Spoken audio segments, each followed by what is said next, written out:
Sasa kwa nini ulipe wifi every month? Kwa nini ununue data kila asubuhi, kila siku, na kazi ni kuruka tu?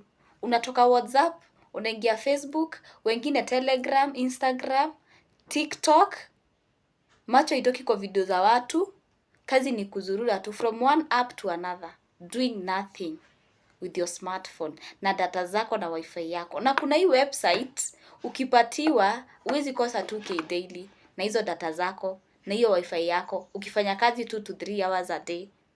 Kama uko 18 years and above na uko na smartphone, hata uhitaji laptop, uko na smartphone, acha kuzurura online. Zitumie vizuri. Zitumie at least kupata kakitu at the end of the day kwa account yako. Hauta regret. At least use it wisely. Namba yangu kwa bio ni text WhatsApp. Nikusaidia website na nikuonyeshe vile ina work.